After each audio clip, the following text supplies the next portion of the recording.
Hi friends, आज के video में हम सीखेंगे कि हम डेल्टा ड्राइव में रिमोट की कंडीशन में स्टार्ट स्टॉप पुश बटन से ड्राइव को कैसे स्टार्ट स्टॉप करते हैं और फ्रीक्वेंसी को पुश बटन के थ्रू कैसे इंक्रीज़ और डिक्रीज़ करते हैं। हमने स्टार्ट स्टॉप के लिए 2 पुश बटन लिया हुआ है। स्टार्ट के लिए ग्रीन पुश बटन जिसमें एनो ब्लॉक लगा हुआ है, स्टॉप के लिए रेड पुश बटन जो यहाँ पे उसका एनसी ब्लॉक लगा हुआ है, और फ्रिक्वेंसी इंक्रीज़ और डिक्रीज़ करने के लिए हमने यहाँ पे इंक्रीज़ के लिए जो ग्रीन पुश बटन है उसमें एनो ब्लॉक, और स्पीड डाउन करने के लिए भी जो हमने ग्रीन पुश बटन लिया है उसमें भी हमने यहाँ पे एनो ब्लॉक का यूज़ किया है। सबसे पहले हम डेल्टा ड्राइव में फायरिंग करने के लिए इसका हम मोड देखते हैं कि ड्राइव किस मोड में है। डेल्टा ड्राइव बाय डिफ़ॉल्ट में हमें एनपीएन मोड में होता है। एनपीएन और पीएनपी दो मोड होते हैं। एनपीएन में हम 0 वोल्ट डीसीएम से कंट्रोल वायरिंग करते हैं, और पीएनपी मोड में अगर सिलेक्शन रहेगा तो 24 वोल्ट से कंट्रोलिंग करेंगे। तो बाय डिफ़ॉल्ट डेल्टा ड्राइव में एनपीएन मोड सेलेक्ट होता है, इसलिए हम डीसीएम से कंट्रोल वायरिंग करेंगे। सबसे पहले हम डीसीएम से एक वायर लेंगे जिसे हम स्पीड डाउन, स्पीड अप और स्टार्ट बटन के एक एक जो ब्लॉक है उसके एक एक पॉइंट से कनेक्ट कर देंगे। इस तरह से हमने डीसीएम से एक जो वायर लिया उसको हमने स्पीड डाउन, स्पीड अप और स्टॉप बटन से के एक एक पॉइंट से हमने इस तरह से कनेक्ट कर दिया है। उसके बाद जो स्पीड डाउन का बटन है, जो इसका एनो ब्लॉक है, ये इसका सेकंड पॉइंट, फर्स्ट ये, सेकंड ये, सेकंड पॉइंट से जो आउटपुट निकलेगा यहाँ उसको हम MI6, ये इनपुट है इसके डेल्टा ड्राइव में। MI1, MI2, MI3, MI4, MI5 और MI6 ये डिजिटल इनपुट है। तो डिजिटल इनपुट नंबर 6 से हम स्पीड डाउन को कनेक्ट कर देंगे। इस तरह से हमने स्पीड डाउन पुश बटन को MI6 से कनेक्ट कर दिया है, और स्पीड अप पुश बटन को हम इसी जैसे हमने डाउन को कनेक्ट किया है उसी तरह इसका जो स्पीड अप का जो एनो ब्लॉक है उससे जो आउटपुट निकलेगा उसको हम इनपुट नंबर 4 से कनेक्ट करेंगे। इस तरह से हमने speed up, speed down push button को इनपुट नंबर 4 और इनपुट नंबर 6 में कनेक्ट कर दिया है। स्टॉप बटन के एक पॉइंट पे हमने 0 वोल्ट जो डीसीएम है उसको कनेक्ट किया है, और जो एनसी ब्लॉक का जो सेकंड पॉइंट है उससे हम स्टार्ट बटन को कनेक्ट कर देंगे। इस तरह से हम इसको इन दोनों बटनों को इस तरह से हम कनेक्ट करेंगे। उसके बाद स्टॉप बटन से ही एक बार हम लेंगे जो इनपुट नंबर MI3 से कनेक्ट करेंगे। इस तरह से MI इनपुट नंबर 3 से कनेक्ट करेंगे। उसके बाद आता है स्टार्ट बटन के एक पॉइंट पे हमने जो स्टॉप बटन वायर निकला उसको कनेक्ट किया है, और सेकेंड पॉइंट से हम एनो है, ये एनो ब्लॉक है इसका स्टार्ट बटन का, उससे जो आउटपुट निकलेगा उसको हम इनपुट नंबर 1 से कनेक्ट करेंगे।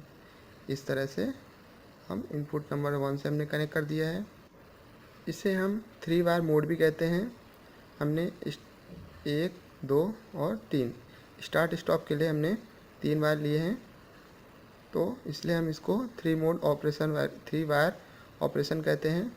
तो हमें ड्राइव में इस कंडीशन में जब स्टार्ट स्टॉप करेंगे, वायरिंग इसके अकॉर्डिंग करेंगे, तो हमें ड्राइव में 3 वायर मोड सेलेक्ट करना होता है।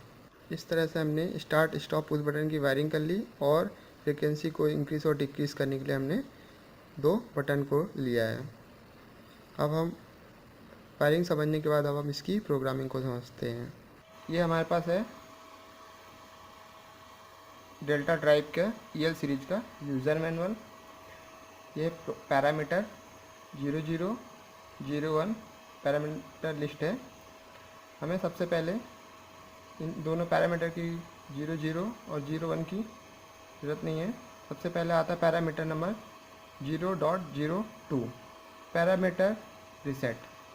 सबसे पहले हम किसी ड्राइव को अगर इंस्टॉल करना है तो सबसे पहले हम उसे रीसेट कर लेते हैं, ताकि अगर कोई पैरामीटर पहले से डाला हो तो हम उसको फैक्ट्री डिफ़ॉल्ट सेटिंग में रीसेट कर लेते हैं। तो हमें इस पैरामीटर की ज़रूरत होगी, पैरामीटर नंबर 0.02 पैरामीटर रीसेट। अगर हम इसे रीसेट करना है तो पैरामीटर 0.02 में जाके हमें यहाँ 9 करेंगे, तो ड्राइव के सारे पैरामीटर 50 हर्ट्ज़ फ्रीक्वेंसी के अकॉर्डिंग रीसेट हो जाएंगे। प्रोग्रामिंग मोड पे जाने के लिए सबसे पहले हम मोड की को प्रेस करते हैं, ये मोड की, और एक बार प्रेस करते हैं, ए आता है, एम्पियर यहाँ पे आएगा, FRD मोड की को जब तक प्रेस करेंगे जब तक FRD ना आ जाए। FRD आने के बाद हम इंटर की को प्रेस करेंगे, ये आ गया 00 पैरामीटर ग्रुप 00। हम पैरामीटर ग्रुप 00 में आ गए हैं। एक बार इंटर करते हैं, अब आ गया 0.0 पैरामीटर ग्रुप 0 का 0 आ गया। अप डाउन की का यूज़ करके पैरामीटर हम 0.02 में जाते हैं, ये आ गया पैरामीटर 0.02। इंटर की को प्रेस करते हैं, अब यहाँ बाय डिफ़ॉल्ट 0 पड़ा हुआ है। अप डाउन की का यूज़ करके हम यहाँ पे 9 करेंगे, ये हो गया 9। अब उसे इंटर कर देते हैं, हमारी ड्राइव फैक्ट्री डिफ़ॉल्ट सेटिंग में रीसेट हो गई है। उसके बाद हम पैरामीटर पे जाएंगे, parameter number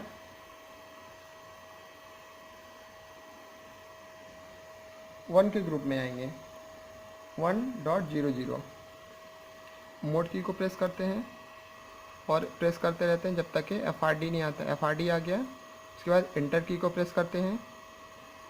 parameter group change करने के लिए अप की को प्रेस करते हैं, ग्रुप नंबर 1 पे आ गए हैं, अब इसे इंटर कर देते हैं, ये आ गया 1.00। यहाँ पे हम ड्राइव की मैक्सिमम फ्रीक्वेंसी सेट करेंगे, इंटर करते हैं। अभी यहाँ पे 50 हर्ट्ज़ सेट है, इसलिए हमें तो कोई चेंजेस नहीं करेंगे। मोड की को प्रेस करके बाहर आ जाते हैं, पैरामीटर 1.00 में आ गए। अब उसके बाद आते हैं पैरामीटर, हमें पैरामीटर की ज़रूरत है। इसके बाद ये है पैरामीटर नंबर 1.09 मोड की को प्रेस करते हैं, आ गया 1.01। अप की को प्रेस करते हैं, पैरामीटर 01.09 पे जाते हैं। ये है एक्सेलरेशन टाइम, हमें ड्राइव में एक्सेलरेशन टाइम अपने एप्लीकेशन के अकॉर्डिंग चेंज करना होता है। अभी अगर हमें ड्राइव को जल्दी स्टार्ट करना हो कि हमने जो सेट फ्रिक्वेंसी की उस पर ड्राइव कितने टाइम में अचीव कर ले उस फ्रिक्वेंसी को, वो टाइम हमें यहाँ पे सेट करना होता है। अगर हम ये यहाँ 10 सेकंड डाला हुआ है, अगर हम इसका टाइम कम कर देंगे तो हमारे जैसे अगर हमें ड्राइव को 50 हर्ट्ज़ पे ले जाना है तो 10 सेकंड में ड्राइव 50 हर्ट्ज़ पे पहुँचेगा। अगर इसको कम कर देंगे तो ड्राइव जो टाइम हम यहाँ पे सेट करेंगे उतने टाइम पे यहाँ पे ड्राइव फ्रीक्वेंसी का आउटपुट 50 हर्ट्ज़ पे अचीव कर लेगा। उसके बाद पैरामीटर नंबर आता है 1.10, ये है 1.10। यहाँ पे डी एसेलेरेशन टाइम का यूज़ हम जब ड्राइव को स्टॉप करते हैं तो हमारा ड्राइव स्टॉप करने के बाद 0 हर्ट्ज़ फ्रीक्वेंसी आने में कितना टाइम ले, वो टाइम हम यहाँ पे सेट करते हैं। उसके बाद आता है पैरामीटर नंबर, हम सेकंड ग्रुप में जाएंगे, 2 के ग्रुप में 02.00 मोड की को प्रेस करते हैं और एक बार मोड की को प्रेस करते हैं, ये आ गया ग्रुप 01। एक बार अप की को प्रेस करते हैं, ये आ गया ग्रुप 02। 02 ग्रुप में हम सबसे पहले आता है पैरामीटर 02.00। यहाँ पे हम मास्टर फ्रीक्वेंसी की ड्राइव की फ्रीक्वेंसी कैसे चेंज करेंगे, इसके लिए हमारे पास ऑप्शन है, 4 ऑप्शन है। 0 मतलब अप डाउन से इन दोनों बटन के थ्रू ड्राइव का फ्रीक्वेंसी चेंज करना हो तो हम यहाँ पे 0 सेट करेंगे। और अगर एक्सटर्नल यहाँ पे 0 to 10 वोल्ट इनपुट है तो उसके थ्रू तो यहाँ पे 1 सेट करेंगे। अगर एनालॉग इनपुट के थ्रू चेंज करना है तो यहाँ पे 2 सेट करेंगे।